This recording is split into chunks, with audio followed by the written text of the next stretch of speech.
최근 임시로 석방이 돼서 치료를 받고 있는 정경심 전 교수인데 형 집행정지를 연장해달라, 다시 심의해달라 이걸 요청했습니다.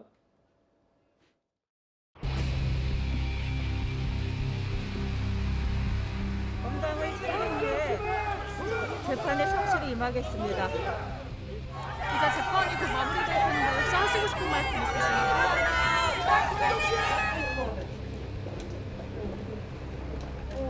정경심 교수님 힘내세요! 정경심 교수님 힘내세요!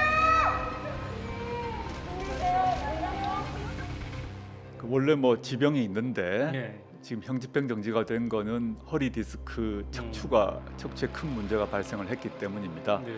전신 마취를 동반하는 2번의 수술을 이제 했습니다. 현재 지금 회복 상태에 있습니다. 구장차장. 네. 정 전 교수 측에서 아직 그 허리 디스크 수술 후유증으로 회복하지 못한 상태니까 움직이기도 힘들다. 그래서 형 집행정지를 좀 연장해달라고 했고, 근데 불허했으니까 그걸 다시 한번 심의해달라고 했는데 조금 전에 보니까 이틀 뒤에 그럼 다시 그냥 하겠다. 이게 지금 검찰의 판단인 것 같아요. 네. 그러니까 이제 정경심 교수의 경우에는 이제 2번의 수술, 그리고 이제 지금 화면에 나오는 것처럼 그 스스로 걷지 못하고 이제 휠체어를 타고 이동해야 될 만큼, 특히 이제 허리 부분에 이렇게 수술을 받았기 때문에 거동이 불편한 것으로 보입니다. 이제 그러다 보니까 형집행정지를 좀 연장을 해달라 이렇게 요청을 했는데, 예. 검찰에서는 뭐 이제 수술은 잘 마쳤고 이제 재판 받는데 별 이상이 없기 때문에 이제 다시 수감하겠다 이렇게 지금 이 불허 결정을 내린 상태입니다. 더더군다나 다시 요청을 했지만 재심의가 없다라고 지금 검찰이 입장을 밝혔기 때문에 아마 12월 4일 결국 재수감이 되지 않을까 이렇게 예상이 됩니다. 이틀 뒤니까요. 지금 오늘이 12월 2일이고 12월 4일 정 전 교수 다시 이제 수감이 될 예정입니다. 뭐 이런 전반적인 것들이 검찰의 자체 판단이라기보다는 허리디스크 수술을 정 전 교수가 받았으니까 이런 것 또한 다 전문 의료진의 판단일 텐데, 민주당에서는 지금까지 현재 이 검찰의 문제 아니냐 이렇게 지적해 왔었습니다. 화면을 보겠습니다. 형집행정지는 의료인들이 주축이 된 형집행정지위원회에서 결정하는 시스템으로 유지되고 있고요. 당시에 이제 의료진들 전문가들이 향후에 어떤 그 수술이라든가 치료 계획 부분에 대한 구체성이 좀 떨어졌기 때문에 그 부분에 대해서 좀 보류한 것이다. 이런 식의 정도를 제가 파악해봤는데요.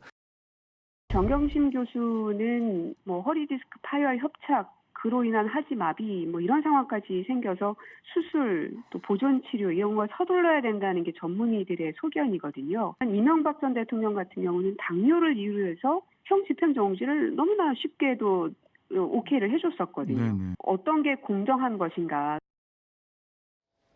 고민정 의원 얘기처럼 그 이현정 의원, 네. 민주당에서는 정치적인 판단 아니냐, 정 전 교수 왜 형집행정지 연장 안 해주냐, 뭐 이런 주장을 계속 해왔는데, 근데 이게 사실 뭐 간단히 얘기하면 재수감을 못할 정도로 아픈 정도는 아니니까 이게 검찰의 판단이 아니라 사실 의사들의 판단 아니겠습니까?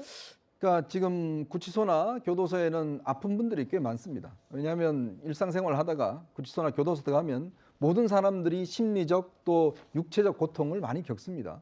그렇기 때문에 이제 그런 것들이 가혹한 것이죠. 근데 문제는 지금 뭐 정경심 교수만 그런 문제가 아닐 거예요. 만약에 저 기준이라면 지금 뭐 상당수를 다 석방을 해줘야 되는 그런 상황이지 않겠습니까? 그러니까 지금 이 검찰의 형 집행정지를 심의하는 기구에서는 전문의들이 다 있습니다. 그 상황들을 의료적인 상황들을 판단하고 또 예. 구치소나 교도소에 전문 의료 시스템이 다 마련돼 있습니다. 그러니까 이런 수술이나 이런 거를 도저히 안에서 할 수 없을 때는 형 집행정지로 해서 밖에 나가 수술을 받게 하지만 일정 정도 이제는 어느 정도 좀 가려만 하면 된다라고 판단될 때는 바로 집행정지를 취소하고 이제 지금 수감하는 그런 절차를 밟게 돼 있거든요. 뭐 그런 상황에서 이제 지금 형 집행정지 자체를 일단 취소하고 내부적으로 아마 거기 가면 의무실이 따로 있습니다. 예. 따로 있고 하기 때문에 의무병동이 또 따로 있어요. 구치소 가면 아픈 분들이 하는 따로 있습니다. 거기에서 이제 상황 판단을 하면 되겠다라는 판단이 지금 있는 것 같아요. 예. 만약에 심하게 된다면 뭐 외부에 나가서 어쩔 수 없이 하겠지만 지금 아마 이 판단은 단순히 뭐 이 검사들의 판단이 아니라 그렇죠. 전문가들도 충분히 있기 때문에 아마 그런 속에서 판단한 것이지 고민정 의원처럼 지금 뭐 그냥 본인이 판단할 수 있는 그런 문제는 아닌 것 같습니다. 이제 형 집행정지 얘기가 나오니까 과거에 이 문재인 정부 때 박근혜 대통령이 형집행정지를 신청을 했다가 허리디스크를 이유로 신청했다가 거절된 일이 있었거든요. 예. 그러니까 당시에도 똑같은 논리였습니다. 그러니까 뭐 이건 정권이 형집행정지를 해주고 안 해주는 것이 아니라 의료진들의 어떤 전문적인 판단에 따라서 해주는 것이다. 문재인 정부 때 이제 그렇게 얘기하면서 박근혜 전 대통령의 형집행정지 불허를 설명한 일이 있었는데 예. 그게 이제 2019년으로 기억이 됩니다만 글쎄요. 뭐 이제 물론 뭐 누가 해주고 싶다고 해서 일방적으로 해주는 건 아니겠습니다만 과거 박근혜 전 대통령에 대한 이 형집행정지 거부가 정경심 전 이 교수에 대한 형집행정지와 좀 오버랩 되면서 예. 뭔가 이렇게 사법적 이 처벌에 대해서 굉장히 정권마다 가혹하다 이런 평가가 좀 이어지고 있는 것이 아닌가 하는 생각이 듭니다. 일단 이틀 뒤에 정경심 전 교수 재수감이 됩니다. 그렇습니다. 부인 문제 다시 수감이 되는 부인 그리고 본인은 검찰로부터 일단 징역 5년을 구형받았기 때문에 조 전 장관은 앞으로 법적으로는 갈 길이 꽤 많이 멀어 보입니다. 그런데 여의도에서는 계속해서 조 전 장관 출마설이 일부에서 흘러나오고 있습니다. 이재명 시대는 이거 저물고 있고 그 공백을 누가 메울 것이냐 그런 점에서 한번 생각해 봐야 되지 않을까. 알겠습니다. 전국적 지지율이 만약에 한 10% 정도 나온다 그러면은 바로 그 정치로 내려날 겁니다. 조국 장관이 현실 정치에 뛰어드는 걸 극도로 싫어했어요. 당시에 8년 전인가요? 그때 굉장히 이제 권유도 많이 했는데 진심으로 자기는 정치권에 가고 싶지 않다. 지금은 마음이 바뀌는지 모르지만 현실 정치권에 와서 정당 활동 같이 했으면 좋겠다는 생각도 하고 있었어요. 글쎄요. 뭐 우상호 의원은 4년 전에는 많이 러브콜 조 전 장관을 했는데 받아들이지 않았다. 혹은 뭐 조 전 장관이 총선에 나왔으면 좋겠고 나올 것 같다는 게 사실은 민주당보다는 국민의힘에서 좀 더 불러일으킨 얘기도 좀 있어서. 근데 다만 지금 법적인 얘기를 쭉 들어보니 조 전 장관이 만약에 1심에서 실형을 선고받으면 뭐 이런 부분들이 전혀 좀 의미 없는 건 아닌가 어떻게 받아들이십니까? 그럼요. 저는 부질없는 얘기라고 생각하지만 역설적으로 민주당에 얼마나 사람이 없으면 뭐 이재명 대표 같은 경우는 굉장히 지금 뭐 사법적으로 위험한 상황에 처해 있는 게 아니냐라는 얘기도 있으니까 예. 그런 것들 때문에 조국 그 장관 차출설이 계속 나오고 있는 것 같긴 한데요. 조 장관이 지금 민주화 운동하다가 지금 저렇게 고통을 받고 있는 거 아니잖아요. 예. 그 어떻게 보면은 상당히 뭐 이런 말씀 드려서 모르지만 일반 국민들 입장에서 보면 이거 너무 파렴치한 행위 아니었느냐. 뭐 이런 느낌이 줄 정도의 어떤 범죄들의 연루가 돼 있는 거고 그리고 조 장관에 대해서는 저분이 정치적 아웃사이더로서 평론가로서 밖에서 말씀을 하실 때는 굉장히 저분에 대해서 환상 같은 게 좀 있었어요.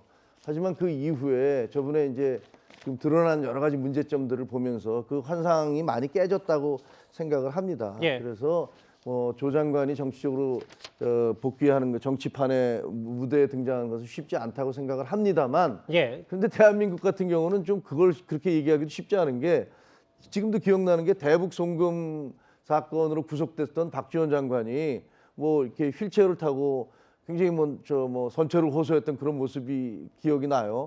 그때 많은 사람들이 이제 박지원은 정치적으로 이제 끝났구나라고 생각을 했지만 문재인 정부에서 화려하게 부활을 하셨고 그다음에 또 국정원장도 하셨고 예. 지금도 나오셔서 이렇게 활발하게 활동을 하는 거 보면 대한민국에서는 뭐 그런 것과 전혀 상관없이 정치적 이해관계 그러니까 진영 논리에 따라서 얼마든지 다시 복귀하는 그런 사태도 벌어지는구나.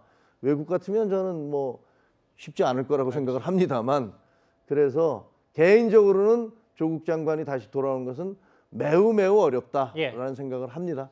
오늘 검찰이 조국 전 장관에게 여러 혐의를 들어 징역 5년을 구형했습니다. 1심 재판부의 판단 꽤 주목이 됩니다. 이번 주제는 여기서 마무리하고요. 다음 주제는 또 다른 법무부 장관들 얘기를 해보겠습니다.